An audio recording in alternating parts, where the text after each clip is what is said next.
Today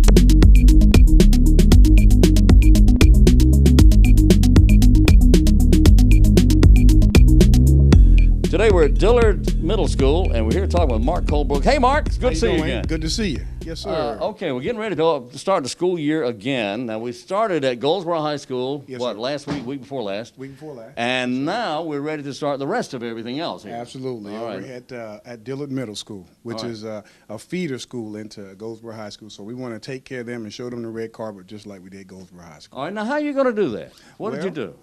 We got a lot of volunteers that were out there, and that'll be coming out here. We're going to be in the Commons area and welcome the kids as they get off the bus, and then also as they walk in here. I know the last time we were at Goldsboro High School that there was a tremendous amount of support for this. Yes, tremendous amount of support, and the people are chomping at the bit to come back over here at Goldsboro High because, again, they're all tied into the Dillard community and the Goldsboro community as well. That is fantastic. So do we have someone that we can talk to about this from here at Dillard? Yes, we have the assistant principal, Jamel Jones, and then the new principal, Dr. Cox, that can talk about that and also all the wonderful things that they're going to be having this year at Dillard Middle School. Great. Well, let's get them. Okay. Come on over, folks. Let's find out. All right.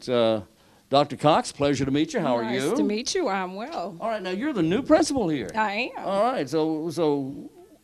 So where are you? Tell me about Dr. Cox. Where are you from? Where's home? Dr. Cox is from Durham, North Carolina. All right. That's in Durham County, I believe. Yes, it is. I just guessed it there. It is.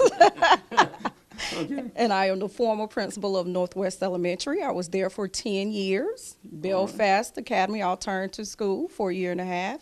And this is coming back home to me. I was assistant principal here before, and I also did my administrative internship here. So I'm coming back home. Well, welcome home. Thank you. Glad to have you back. Thank you. Mr. Jones, how are you, sir? I'm doing well, sir. How Tell about me you? about Mr. Jones. Where are you from? I'm from originally New York, but I was born. Oh, I'm so sorry about that. I know. But you really got smart, didn't you? I did, and I lived in Fremont, North Carolina. There you go. So I went to Charles Bay Cott, and I Wonderful. later was able to teach there. Okay. And then I transitioned here to Dillard Middle School in 2013. All right.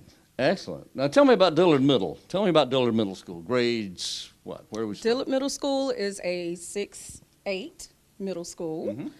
We have approximately 350 students now that the 5th grade has transitioned to Carver Heights. Right.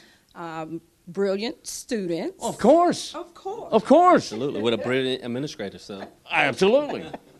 And we are looking forward to a great year, bringing back some of our veteran teachers who have been here for years and have, stayed with the school. They're dedicated to the students.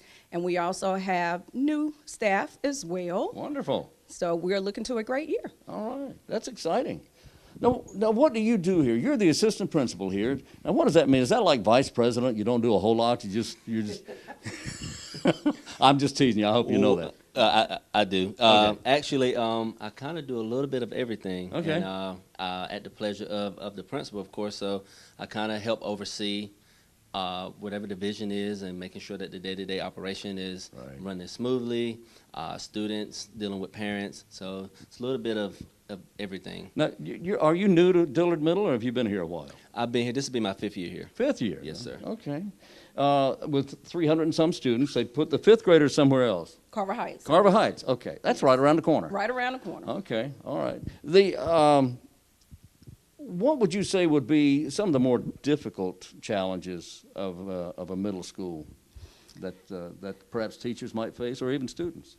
Difficult challenges will probably be just the age, the adolescent age. Oh, yeah, they're getting wound up. Yes, students who are kind of transitioning from the younger age. Mm-hmm. I want to be a child, treated like a baby, nurtured, but at the same time, I want to be an adult. Right. So I'm coming into the adulthood and puberty. Right. So you have behaviors, you have the influence of peer pressure, and just the peer pressure with the students saying, are you a nerd? Are you wanting to really learn and do what you're supposed to do? Or do I want to be one of the cool students and hang and be popular? So you have that the whole puberty thing with the children. But that age, that's, what is that, 12 to 15, something like that? Yes. About? Yes. Yeah, that's a tough age for It youngsters. is. It But they're not youngsters, they're young adults. They're coming into their adulthood. Yes, they are. Yes, they are. So what would be some of the challenges a teacher might face here at Dillard, or at any school for that matter? Well, I This think day and time. understanding the philosophy, especially at this age, and being able to foster the education part, but also understanding that you got to foster the whole child, because they do have those different changes and different personalities. And today they love you, tomorrow they hate you, and it's the same thing at home. You know, I have teenagers of my own, so just understanding the whole child and understanding the middle school philosophy, I think is key to working with this age group.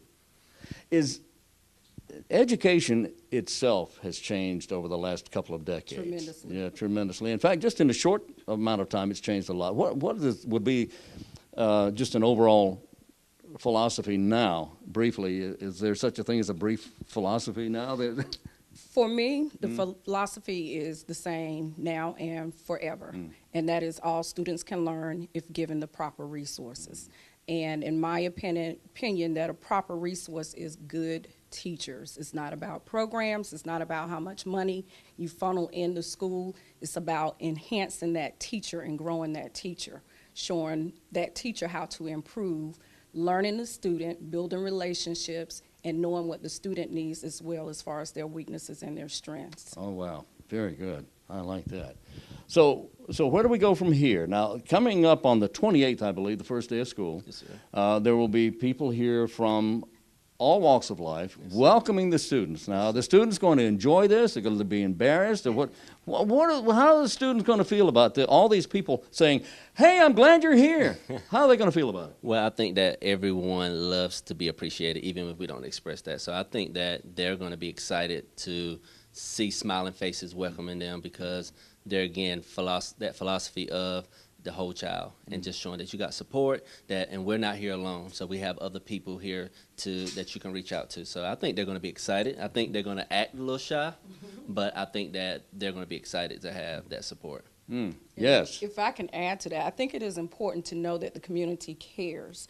There has been such a negative spotlight on some of our schools in Wayne County, and Dillard being one of those schools. And I think just knowing that the community is taking the time to come and see them and wish them well, it's going to make them hold their heads up high and build that self-image, which we are trying to do here.